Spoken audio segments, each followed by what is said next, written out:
Warung yang tidak pernah bangkrut.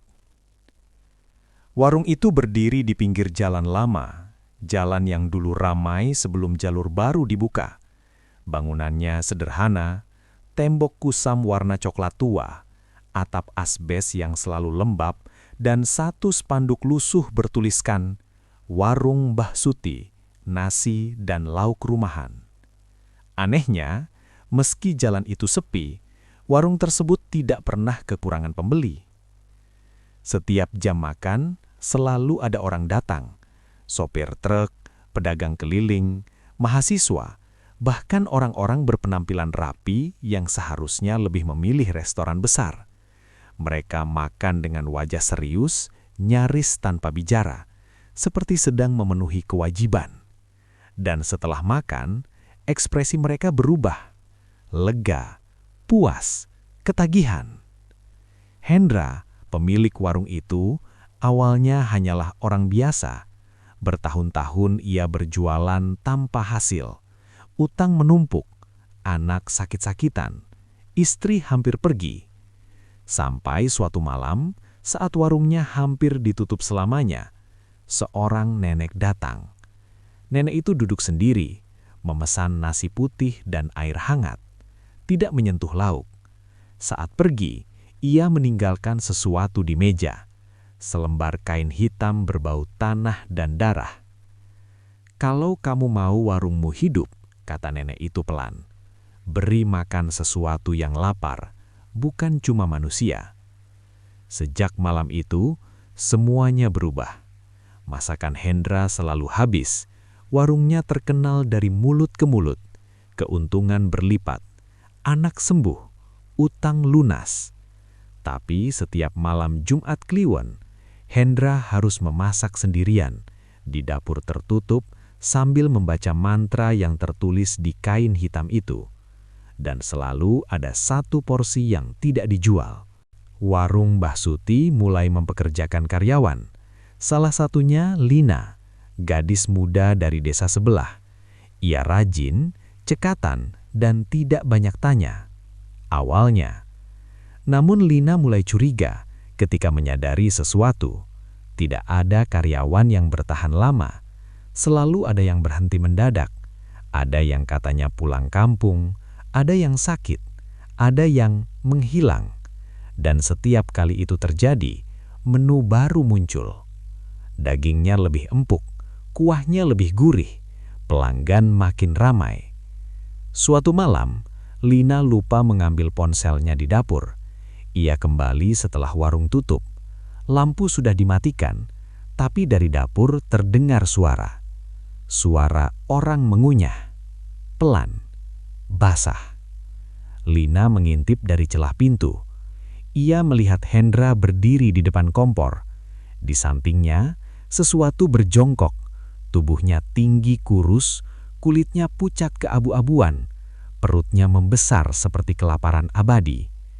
Makhluk itu memakan isi panci dengan tangan panjangnya. Bukan daging biasa. Lina melihat jari manusia masih mengenakan cincin. Makhluk itu mendongak. Matanya hitam tanpa putih. "Kurang," katanya, dengan suara seperti banyak orang bicara bersamaan. Malam itu, Lina tidak pulang. Keesokan harinya, warung mengumumkan menu baru. Gulai spesial, stok terbatas. Raka, keponakan Hendra, datang setelah mendengar warung pamannya sukses besar. Ia berniat bekerja sekaligus membantu. Namun sejak hari pertama, ia merasa tidak nyaman. Setiap pelanggan yang makan di warung itu seperti kehilangan sesuatu. Setelah selesai makan, mereka sering melamun. Ada yang menangis tanpa sebab, ada yang tertawa sendiri. Raka menemukan buku catatan tua di laci kasir. Isinya membuat darahnya membeku. Pesugihan warung lapar. Yang diberi makan bukan pelanggan, tapi penunggu. Tumbal terbaik adalah orang yang sering lapar, orang yang percaya, orang yang dekat. Nama-nama dicoret satu persatu. Di halaman terakhir tertulis, Jika berhenti memberi makan, pemilik yang akan dimakan. Malam itu Raka melihat Hendra duduk sendiri, memegang kepala, tubuhnya gemetar. "Aku capek," bisik Hendra. "Setiap malam dia minta lagi. Kalau tidak ada, dia makan aku." Dari dapur terdengar suara napas berat, dan suara itu memanggil nama Raka. Raka mulai memperhatikan satu kebiasaan aneh di warung Mbah Suti. Selalu ada satu porsi makanan yang dimasak, tapi tidak pernah dicatat di buku penjualan. Porsi itu tidak kecil, justru paling lengkap. Nasi hangat, lauk utama, sambal, dan kuah yang mengepul pekat. Porsi itu diletakkan di meja paling pojok, dekat dapur, meja yang tidak pernah diduduki pelanggan. Setiap kali Raka bertanya, Hendra hanya menjawab singkat, "Itu sudah ada yang pesan." Padahal tidak pernah ada yang mengambilnya. Jika warung tutup, porsi itu tidak dibuang, tidak dimakan, tidak disimpan. Porsi itu dibawa ke dapur belakang. Malam itu, rasa penasaran Raka mencapai batasnya. Ia pura-pura pulang lebih dulu, namun bersembunyi di balik tumpukan karung beras di samping warung. Dari celah papan dapur, ia melihat Hendra mengangkat porsi tersebut dengan dua tangan, wajahnya tegang seperti orang membawa jenazah. Pintu dapur belakang dibuka. Bau busuk langsung menyeruak. Bau daging basi bercampur tanah kuburan. Raka mengintip. Di dapur belakang, lantai semen retak membentuk lingkaran aneh, seperti bekas simbol yang sengaja dihapus.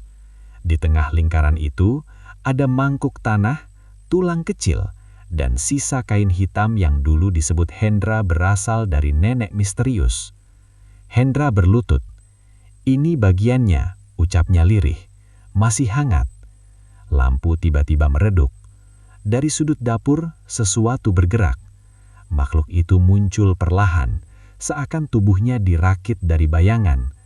Tingginya hampir menyentuh langit-langit, perutnya membuncit seperti kelaparan abadi. Kulitnya retak-retak seperti tanah kering. Dari sela retakan itu, tampak mulut-mulut kecil bergerak mengunyah sesuatu yang tidak terlihat. Makhluk itu tidak langsung makan. Ia mendekat ke Hendra, mencium bau tubuhnya. "Kau kurus," katanya dengan suara parau. "Takut?" Hendra mengangguk, air mata jatuh ke lantai. "Masih ada karyawan baru," katanya cepat. "Masih bisa." Makhluk itu tertawa.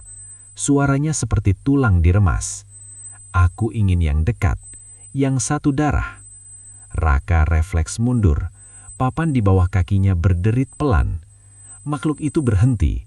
Semua mulut di perutnya berhenti mengunyah. "Kita tidak sendiri," katanya. Raka lari. Ia tidak menoleh, tidak berani. Ia berlari sejauh mungkin sampai napasnya habis dan dadanya terasa seperti terbakar. Namun anehnya, sejauh apapun ia berlari, lampu warung itu selalu terlihat di belakangnya, seperti menempel di punggung malam. Saat akhirnya ia berani berhenti dan menoleh, warung itu tepat di depannya. Pintu terbuka. Hendra berdiri di ambang pintu. Wajahnya pucat, matanya merah. "Raka," suaranya bergetar. "Kamu dengar ya?" Dari dapur terdengar suara sendok mengaduk panci. Pelan, sabar, menunggu. Hendra melanjutkan dengan suara nyaris berbisik. "Kalau tidak ada tumbal, warung ini yang akan makan kita." Pagi itu, Raka terbangun di kamar kecil belakang warung. Kepalanya berat, tenggorokannya kering seperti habis menelan abu. Ia tidak ingat bagaimana bisa sampai di sana. Yang ia ingat terakhir hanyalah pintu warung terbuka dan suara sendok mengaduk panci, suara yang masih terngiang di telinganya, berulang-ulang seolah ada di dalam kepalanya. Di luar, warung sudah buka. Seperti biasa, ramai. Suara piring beradu, tawa kecil pelanggan, aroma masakan yang, anehnya, tetap menggugah selera, meski Raka tahu apa yang mungkin tersembunyi di balik rasanya. Ia bangkit dengan kaki gemetar, lalu keluar membantu seolah tidak terjadi apa-apa. Namun ada satu hal yang langsung ia sadari. Kursi Lina yang biasa diisi kini kosong, dan tak lagi ada yang menyebut namanya. Seakan Lina tidak pernah ada. Saat jam makan siang mereda, Raka memberanikan diri membuka buku catatan tua yang kemarin ia lihat. Buku itu kini terletak di laci kasir, terbuka pada halaman baru. Halaman itu masih bersih. Raka menelan ludah, lalu melihat pena tua terletak di sampingnya. Ujungnya basah, berwarna coklat kemerahan. Tangannya gemetar saat ia membalik halaman. Nama Lina sudah dicoret, dan di bawahnya tertulis satu nama baru. Tulisannya belum rapi. Buku itu terasa hangat, terlalu hangat untuk benda mati. Tiba-tiba, dari dapur terdengar suara Hendra memanggil. "Raka, tolong ke belakang sebentar." Raka melangkah perlahan, setiap langkah terasa berat, seolah lantai lengket menahan kakinya. Di dapur, Hendra berdiri membelakangi, memegang pisau besar. Tangannya gemetar. "Aku nggak mau," kata Hendra tanpa menoleh. "Aku sudah capek." Raka menahan napas. "Paman mau berhenti?" Hendra tertawa pendek, tertawa orang putus asa. "Berhenti?" Ia menoleh. Matanya cekung, seperti kurang tidur bertahun-tahun. "Kalau berhenti, dia makan aku. Kamu dengar sendiri semalam." Pisau itu diletakkan di meja. Hendra meraih buku catatan, membukanya di depan Raka. "Setiap nama yang masuk," katanya pelan, "bukan cuma jadi tumbal, mereka jadi bumbu. Rasa takut, harapan, rasa lapar, semua itu bikin masakan hidup." Raka mundur selangkah. "Terus, nama saya?" Hendra menutup buku dengan cepat. "Itu belum pasti," katanya. "Masih bisa diganti." "Diganti dengan siapa?" Hendra terdiam. Sore itu seorang karyawan baru datang. Namanya Dimas. Wajahnya polos, senyumnya mudah. Katanya ia butuh kerja cepat. Tidak banyak tanya, sama seperti Lina dulu. Saat Dimas masuk, angin dingin menyapu warung. Panci di dapur berbunyi sendiri. Tuk, tuk, tuk. Seperti ada yang mengetuk dari dalam. Raka menoleh ke buku catatan. Nama Raka perlahan memudar. Dan di bawahnya, huruf baru mulai terbentuk, satu persatu. Seperti ditulis oleh tangan yang tak terlihat. Dimas. Dari dapur belakang, terdengar suara makhluk itu tertawa pelan. "Lapar," katanya. Akhirnya. Dimas cepat beradaptasi. Terlalu cepat. Hari pertamanya bekerja, ia sudah hafal posisi piring. Tahu jam ramai. Bahkan tahu menu mana yang harus disajikan lebih dulu, tanpa diberitahu. Raka memperhatikannya dengan perasaan tidak enak. Seperti melihat bayangan dirinya sendiri beberapa hari lalu. "Tempat ini enak ya," kata Dimas sambil tersenyum saat mereka mencuci piring berdua. "Capek, tapi rasanya betah." Raka tidak menjawab. Ia melihat pantulan wajah Dimas di air cucian. Di sana, bayangan Dimas tampak sedikit berbeda. Matanya lebih cekung, senyumnya lebih kaku, seolah ada tangan tak terlihat yang sedang menariknya perlahan ke dalam. Sejak Dimas masuk, warung makin ramai. Bahkan pelanggan yang sudah lama tak terlihat mendadak muncul. Ada yang bilang mereka bermimpi tentang masakan warung ini. Ada yang mengaku mencium aromanya dari jauh, seperti dipanggil. Dan setiap malam, porsi yang tidak dicatat itu semakin besar. Malam Jumat tiba lagi. Raka berniat kabur. Ia menunggu Dimas dan Hendra sibuk di dapur, lalu menyelinap ke pintu depan. Tangannya menyentuh gagang pintu, dingin, basah. Lalu ia menariknya kuat-kuat. Pintu tidak bergerak. Ia menarik lagi. Tidak bisa. Jendela terkunci dari luar. Pintu samping menghilang, seolah tak pernah ada. Warung itu menutup dirinya sendiri. Lampu meredup. Suara pelanggan menghilang satu persatu, seperti radio yang diputar mundur. Dalam hitungan detik, warung yang ramai berubah sunyi. Meja-meja kosong, piring-piring bersih tersusun rapi. Raka berdiri sendirian. Dari dapur belakang terdengar suara langkah berat, diseret, mendekat. Dimas muncul di ambang pintu dapur. Wajahnya pucat, keringat membasahi pelipis. "Mas, kok sepi? Tadi rame kan?" Di belakangnya, Hendra berdiri dengan wajah tertunduk, memegang kain hitam. Bibirnya bergerak, membaca sesuatu yang tak terdengar. "Paman, stop!" teriak Raka. "Ini belum terlambat." Hendra mengangkat wajahnya. Air mata mengalir, tapi tangannya tak berhenti bergerak. Kalau tidak malam ini, besok dia minta 2. Lantai dapur bergetar. Dari retakan semen, bayangan itu muncul lagi. Makhluk lapar dengan perut penuh mulut yang bergerak serempak. Bau tanah basah dan daging tua memenuhi ruangan. Makhluk itu menatap Dimas lama, seperti memilih potongan terbaik. Dimas mundur, tubuhnya gemetar. "Pak, ini bercanda kan?" Makhluk itu mendekat. "Namamu sudah dibaca. Rasamu masih segar." Raka berlari, berdiri di depan Dimas. "Ambil saya," teriaknya. "Saya yang sering di sini." Makhluk itu berhenti. Mulut-mulut di perutnya tersenyum. Sudah pernah, tapi belum lunas. Hendra jatuh berlutut. Kain hitam terlepas dari tangannya. Mantra terputus. Lampu berkedip keras. Dalam kekacauan itu, Raka menarik Dimas, berlari ke dapur belakang, ke pintu kecil yang selalu terkunci. Dengan sisa tenaga, ia menghantamnya. Pintu itu terbuka. Adara dingin sambar. Mereka terjatuh ke tanah basah di luar, belakang warung, dekat sumur tua. Dari dalam terdengar raungan marah. Panci-panci berjatuhan dan suara Hendra menjerit memanggil nama Raka. Raka dan Dimas berlari tanpa menoleh. Namun ketika mereka sampai di jalan utama dan berani berhenti, Raka menyadari sesuatu yang membuat lututnya lemas. Di saku bajunya, entah sejak kapan terselip buku catatan tua itu. Halaman terakhir terbuka. Nama Dimas tercoret setengah. Nama Raka ditulis ulang, lebih tebal, lebih dalam. Dan di bawahnya, satu kalimat baru. Yang lari akan dibawa pulang. Di kejauhan, aroma masakan itu kembali tercium. Hangat, menggugah, dan lapar. Raka dan Dimas tidak langsung pulang. Mereka duduk di tepi jalan utama sampai fajar hampir menyingsing. Tubuh gemetar, napas belum sepenuhnya kembali normal. Setiap kendaraan yang lewat membuat mereka tersencak. Takut itu hanya bayangan warung yang sedang menyamar. "Mas, kita beneran keluar kan?" tanya Dimas dengan suara serak. Raka tidak langsung menjawab. Ia masih mencium aroma itu. Bukan dari arah warung, melainkan dari dirinya sendiri.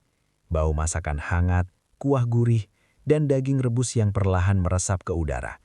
Bau yang dulu membuatnya lapar, kini membuat perutnya mual. Saat matahari terbit, mereka akhirnya berpisah. Dimas pulang ke kosnya sendiri. Raka kembali ke rumah kontrakan kecil di pinggir kota, berusaha meyakinkan diri bahwa semuanya sudah berakhir. Namun malam itu, Raka tidak bisa tidur. Begitu memejamkan mata, ia berada kembali di warung. Ia duduk sendirian di meja pojok. Di depannya ada sepiring nasi putih mengepul. Sendoknya bergerak sendiri, menyendok kuah, lalu berhenti tepat di depan mulutnya. Dari dapur terdengar suara yang kini ia kenal betul. "Kalau lapar, makan. Kalau tidak makan, kau yang akan dimakan." Raka menahan napas. Begitu memejamkan mata, ia berada kembali di warung. Ia duduk sendirian di meja pojok. Di depannya ada sepiring nasi putih mengepul. Sendoknya bergerak sendiri, menyendok kuah, lalu berhenti tepat di depan mulutnya. Dari dapur terdengar suara yang kini ia kenal betul. "Kalau lapar, makan. Kalau tidak makan, kau yang akan dimakan." Raka menahan napas. Begitu memejamkan mata, ia berada kembali di warung. Ia duduk sendirian di meja pojok. Di depannya ada sepiring nasi putih mengepul. Sendoknya bergerak sendiri, menyendok kuah, lalu berhenti tepat di depan mulutnya. Dari dapur terdengar suara yang kini ia kenal betul. "Kalau lapar, makan. Kalau tidak makan, kau yang akan dimakan." Raka menahan napas. Begitu memejamkan mata, ia berada kembali di warung. Ia duduk sendirian di meja pojok. Di depannya ada sepiring nasi putih mengepul. Berulang kali kejadian terus-menerus disuruh makan. Roko langsung terbangun dengan jeritan tertahan. Baju tidurnya basah oleh keringat. Perutnya terasa perih, bukan sakit biasa, tapi lapar yang dalam. Lapar yang tidak bisa dijelaskan. Ia makan mie instan, tidak terasa apa-apa. Ia makan nasi, tetap kosong. Ia makan sampai muntah, namun rasa lapar itu tetap ada. Di tempat lain, Dimas mengalami hal yang sama. Ia bermimpi sedang mencuci piring di warung. Piring-piring itu berubah menjadi wajah manusia. membuka mulut, meminta disuapi. Saat ia terbangun, tangannya bergetar tak terkendali, dan kukunya penuh tanah hitam seperti baru menggali sesuatu. Pagi harinya mereka bertemu lagi. "Kita masih terikat," kata Roko lirih, menunjukkan buku catatan yang tidak bisa ia buang. Buku itu selalu kembali, di tas, di bawah bantal, bahkan di dalam lemari es. Dimas membuka bajunya sedikit. Di dadanya, samar-samar, tampak bekas lingkaran hitam, seperti cap mangkuk tanah di dapur belakang warung. "Setiap aku lapar," katanya dengan mata berkaca-kaca, "bekas ini panas." Roko teringat sumur tua di belakang warung, tempat mereka terjatuh, tempat bau tanah paling kuat. "Mungkin sumbernya di sana," katanya. "Kalau kita rusak itu, mungkin semuanya selesai." Malam berikutnya, mereka kembali. Warung itu berdiri seperti biasa. Lampunya menyala, ramai, seolah tidak pernah ada kekacauan. Dari kejauhan, mereka melihat seseorang di balik kasir. Bukan Hendra. Seorang perempuan tua duduk di sana. Rambutnya putih panjang, wajahnya keriput, matanya hitam legam. Nenek itu tersenyum pelan. "Pulang juga," katanya pelan, meski jarak mereka masih jauh. Yang lapar memang selalu ingat dapur. Di belakang warung, sumur tua itu terbuka. Dan dari dalamnya terdengar suara mengunyah. Pelan, sabar, menunggu. Roko dan Dimas mengendap di sisi belakang warung, bersembunyi di balik bayangan pohon pisang yang daunnya mengering seperti kulit mati. Dari celah papan dapur, mereka melihat warung itu beroperasi seperti biasa. Pelanggan datang dan pergi, tertawa kecil, menyendok kuah dengan wajah tenang. Tak satu pun dari mereka menyadari bahwa di bawah lantai sesuatu sedang makan bersama mereka. Sumur tua itu menganga. Bibirnya retak, dililit lumut hitam. Tali timba tergantung, basah, seolah baru saja ditarik dari kedalaman. Bau tanah basah bercampur amis naik perlahan, menempel di tenggorokan. "Dulu nenek itu datang dari sini," bisik Roko, mengingat malam pertama Hendra berubah. "Semua bermula dari sumur." Dimas mengangguk. Bekas lingkaran di dadanya berdenyut panas. Setiap detak jantungnya seolah memanggil sesuatu dari bawah. Ia menelan ludah. "Kalau kita hancurkan?" Roko mengeluarkan palu kecil dari tas, alat seadanya. "Kalau ini tempat ikatannya, kita putus." Mereka mulai bekerja. Batu demi batu di bibir sumur dilepas. Setiap bunyi krek terdengar terlalu keras, seolah memanggil perhatian. Dari dalam sumur, suara mengunyah berhenti. Sunyi. Lalu terdengar suara perempuan tua, dekat, padahal mereka tak melihat siapapun. "Kalian salah tempat," kata nenek itu lembut. "Ikatan bukan di batu, ikatan di rasa." Roko menoleh. Nenek itu berdiri di belakang mereka, senyumnya tipis. Mata hitamnya menatap lurus ke perut Roko seakan membaca isinya. "Rasa lapar," lanjutnya, "adalah janji paling setia. Kau beri makan, dia tumbuh. Kau abaikan, dia marah." Dimas mundur. Kakinya terpeleset nyaris jatuh ke dalam sumur. Dari kegelapan, sesuatu bergerak. Naik. Bukan tubuh utuh, hanya bayangan perut dengan mulut-mulut kecil yang membuka-membutup, meneteskan air liur hitam. "Berhenti!" teriak Roko, memukul batu penyangga sumur. Batu itu retak, runtuh sebagian. Air di dalam sumur bergejolak. Bau amis memuncak. Nenek itu tertawa kecil. "Kalian salah tempat," katanya. "Cuma merusak wadah, bukan menghentikan isi." Bayangan itu merayap ke bibir sumur. Mulut-mulutnya berbisik bersamaan, memanggil nama mereka. Dimas memegang dadanya, terjatuh berlutut. Bekas lingkaran itu menyala, menyebar seperti retakan tanah kering. "Aku lapar," teriak Dimas. "Mas, tolong." Roko menariknya. "Jangan dengar." Namun suara dari sumur lebih tua dari peringatan, lebih tua dari takut. Dimas menatap panci besar yang entah sejak kapan terletak di dekat dapur belakang. Panci yang biasa dipakai untuk porsi tak tercatat. Ia merangkak ke arahnya, membuka tutupnya. Kosong. Kosong tapi hangat. Dia minta, gumam Dimas. Roko menghantam palu ke tanah, marah. Ambil aku, lepaskan dia. Nenek itu menggeleng pelan. Bukan begitu caranya. Ikatan selalu memilih yang menjawab panggilan. Bayangan dari sumur menjulur menyentuh panci. Lalu, seperti asap yang dipaksa masuk botol, ia menyusut, masuk ke dalam panci dengan desis panjang. Tutup panci menutup sendiri. Sunyi kembali. Dimas terjatuh pingsan. Bekas lingkaran di dadanya meredup, namun tidak hilang. Nenek itu menatap Roko lama. 1 malam, katanya, bawa panci itu, beri makan, atau besok dia akan mencari sendiri. Ia berbalik, menghilang ke dalam warung. Roko memegang panci itu. Hangatnya merembas ke lengan, ke dada, ke perut, dan rasa lapar itu yang sempat mereda kembali tumbuh. Di kejauhan, warung berdenting pelan, seperti memanggil. Roko membawa panci itu pulang seperti membawa bayi yang tidak pernah menangis, namun selalu bernafas. Di kamar kontrakannya yang sempit, panci itu diletakkan di lantai.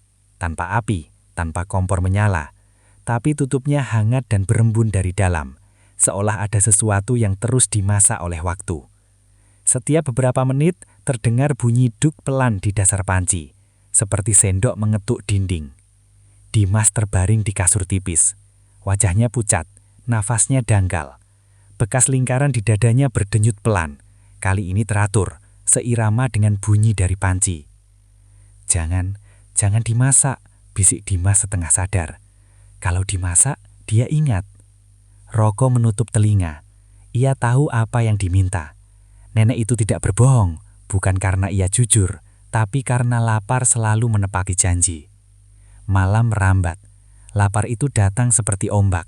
Bukan lapar perut, lapar pikiran, lapar ingatan. Roko mencium aroma bawang yang tidak ada, mendengar desis minyak yang tidak dipanaskan. Tangannya bergerak sendiri, membuka lemari, mengeluarkan talenan. Berhenti, katanya pada dirinya sendiri. Suaranya gemetar. Namun panci itu bergeser sedikit mendekat ke kompor. Duk, duk. Roko menyalakan api. Api kecil, aman. Pikirnya, sekedar menghangatkan. Tapi saat panci diletakkan di atasnya, nyala api membesar tanpa disentuh. Tutup panci bergetar. Dari celahnya uap tipis keluar, beraroma kuah yang terlalu akrab. Roko membuka tutupnya. Di dalamnya tidak ada daging, tidak ada tulang, hanya air bening. Namun ketika ia menatap lebih lama, bayangannya di permukaan air berubah. Wajah-wajah pelanggan warung, Lina, Pak Wiryo, Hendra. Mereka mengadu air itu dari dalam. Bibir mereka bergerak menyebut satu kata yang sama. Rasa. Roko mundur. Ini bukan masakan. Uap itu menjawab. Suaranya berlapis-lapis. Masakan adalah ingatan yang dipanaskan. Sendok terangkat sendiri. Air bening berubah keruh. Bau kuah menguat. Roko teringat resep di kain hitam. Bukan bahan, tapi urutan emosi. Takut dulu, lalu harap, terakhir pasrah. Dari kamar Dimas menjerit. Bekas lingkaran di dadanya menyala terang. Roko panik. Ia tahu kalau tidak disajikan, lapar itu akan mencari jalan lain, melalui Dimas. Dengan tangan gemetar, Roko menaburkan sesuatu ke panci. Bukan bumbu, air mata. Lalu selembar foto lama yang terselip di dompetnya. Foto ia dan ibunya. Tersenyum di dapur. Air mendidih pelan. Uap itu berubah wangi, hangat, rumah, memeluk. Panci berhenti bergetar. Roko menyendok sedikit kuah ke mangkuk. Mangkuk itu berdenyuk, seperti punya nadi. Ia membawanya ke Dimas. Menahan nafas. Sedikit saja, katanya. Habis itu kita cari cara menghentikan. Dimas membuka mata. Matanya hitam, terlalu hitam. Ia meneguk kuah itu. Bekas lingkaran meredup. Keheningan turun. Roko terjatuh duduk, lemas. Ia berhasil. Namun saat ia menoleh ke kompor, panci itu kosong, bersih, terlalu bersih. Di dinding dapur muncul bayangan tulisan basah, menetes perlahan. Sekali memasak, kau tahu caranya. Di luar, angin membawa aroma warung. Jauh, tapi mendekat. Dan Roko sadar. Ketakutan terbesarnya bukan lagi pada makhluk itu. melainkan pada kenyataan bahwa ia bisa memasak. Pagi itu Roko terbangun dengan bau kuah yang belum sempat hilang dari hidungnya. Dapur kontrakannya bersih, terlalu bersih. Kompor dingin. Panci tidak ada. Seolah malam tadi hanyalah mimpi buruk yang terlalu nyata. Namun di telapak tangannya ada bekas panas, seperti tanda sendok yang lama digenggam. Dimas duduk di tepi kasur, menatap kosong ke dinding. Wajahnya lebih segar, tapi matanya berbeda, lebih tenang, terlalu tenang, seperti orang yang sudah berdamai dengan sesuatu yang tidak seharusnya ada. "Aku nggak lapar," katanya datar. Untuk pertama kalinya. Raka tidak merasa lega, ia justru merasa kosong, kosong yang berisik. Pintu diketuk 3 kali, pelan, sabar. Saat Raka membukanya, aroma warung menyerbu. Di luar berdiri nenek itu, mengenakan kebaya coklat kusam. Di tangannya ada kain hitam, kini lebih tipis, seperti sudah sering dicuci oleh waktu. "Masakanmu rapi," kata nenek itu, tersenyum tipis. "Tidak semua bisa." "Aku nggak mau," jawab Raka cepat. "Aku cuma menyelamatkan." Nenek mengangguk, seolah memahami. Semua juru masak pertama kali bilang begitu. Ia melangkah masuk tanpa diundang. Dimas menoleh, matanya mengikuti gerak nenek seperti magnet. Bekas lingkaran di dadanya berdenyut pelan, bukan panas, melainkan hangat. "Warung butuh tangan," lanjut nenek itu. "Hendra sudah selesai." "Dibunuh?" tanya Raka. "Dikenyangkan," jawab nenek singkat. "Terlalu lama menunda." Raka menelan ludah. "Kalau aku menolak?" Nenek mendekat, menepuk telapak tangan Raka. Bekas panas itu berdenyut. "Kau sudah membuka api. Rasa mengenalmu. Menolak hanya memindahkan lapar ke orang terdekat." Dimas tersenyum kecil. "Mas, aku mimpi warung itu semalam. Rame. Semua orang pulang dengan wajah ringan." Raka memejamkan mata. Ia melihat bayangan meja-meja, panci-panci, porsi yang tak tercatat. Ia mencium bau kuah. Kini tidak lagi asing. Ia tahu urutannya. Takut, harap, pasrah. Ia tahu kapan api harus dikecilkan. "Kita bisa mengubahnya," katanya pelan, "tanpa tumbal." Nenek tertawa lirih. "Setiap rasa punya harga. Kau boleh menawar, tapi tidak menghapus." Warung itu menunggu. Sore itu, Raka berdiri di dapur warung Mbah Suti, seolah tidak pernah pergi. Meja dipel, panci tersusun, buku catatan terbuka di laci kasir, halamannya kosong, menunggu. Dimas duduk di pangku kecil dekat dapur. Tersenyum. "Aku bantu apa?" Raka mengikat celemek, tangannya mantap, dan ia membencinya. Di luar, pelanggan mulai datang. Di buku catatan, pena bergerak sendiri, menulis judul menu hari ini. "Masakan rumah, resep baru." Raka menarik nafas. Ia menoleh ke arah dapur belakang, ke arah sumur yang kini tertutup rapi. Ia berbisik pada api. "Kalau kau lapar, makanlah aku dulu." Api menyala stabil, dan untuk pertama kalinya, warung itu tidak tertawa. Hari pertama Raka memasak, tidak ada darah, tidak ada jeritan, tidak ada nama yang masuk buku. Dan justru itu yang membuat warung terasa lebih lapar dari biasanya. Raka memasak dengan cara yang ia yakini berbeda. Ia tidak menunggu rasa takut memuncak. Ia tidak membiarkan pasrah jadi bumbu terakhir. Ia memasak pelan, dengan api kecil, memasukkan cerita ke dalam panci. Cerita tentang pulang, tentang kenyang yang sederhana, tentang ibu yang menunggu di dapur tanpa menagih apapun. Pelanggan makan, wajah mereka lembut. Ada yang tersenyum kecil, ada yang menutup mata, seolah diingatkan pada sesuatu yang baik. Namun, saat piring terakhir diangkat, Raka merasakan getaran halus dari lantai dapur. Sumur itu bernafas. Malamnya, nenek datang lagi. Ia duduk di meja pojok. Porsi yang tak tercatat diletakkan di depannya. Ia menyendok sedikit, mencicipi, lalu berhenti. "Rasanya berubah," katanya tanpa menatap Raka.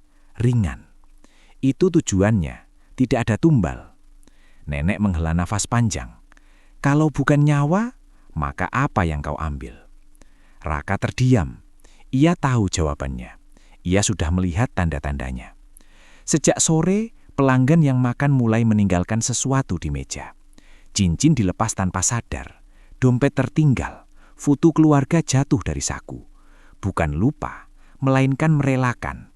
Dan saat mereka pergi, ada bagian kecil dari diri mereka yang tidak ikut pulang. Kenangan. Di dapur belakang, Dimas berdiri mematung. Ia memegang dadanya, bukan karena panas, melainkan dingin. Mas, aku ingat ibuku, tapi wajahnya kabur. Raka menelan pahit. Ia mengubah harga rasa, bukan nyawa, melainkan ingatan. Sumur bergetar lebih kuat. Dari balik lantai, suara itu muncul, lebih dalam, lebih marah. Murah, katanya, tidak mengenyangkan. Panci di atas api bergetar, uapnya menebal, menekan langit-langit. Buku catatan di laci terbuka sendiri, menulis tanpa tinta. Harga tidak cukup. Nenek bangkit. Kau menunda yang tak bisa ditunda. Lapar akan menagih selisihnya. Aku yang bayar, kata Raka cepat. Nenek menatap Raka lama. Baik, tapi ingat, yang paling mahal adalah yang paling dekat dengan api. Malam itu, Raka bermimpi berdiri di dapur tanpa bayangan. Ia menyendok kuah, tapi sendoknya menembus tangan. Di meja pojok, Dimas duduk, tersenyum, tapi tidak mengenal namanya sendiri. Saat Raka terbangun, buku catatan ada di sampingnya. Terbuka. Satu nama tertulis rapi, bukan sebagai tumbal, melainkan sebagai jaminan. Raka. Di bawahnya, catatan kecil. Selisih akan diambil bertahap. Di luar, warung membuka pintu lebih pagi dari biasanya. Dan rasa lapar itu, tenang, sabar, mulai menghitung.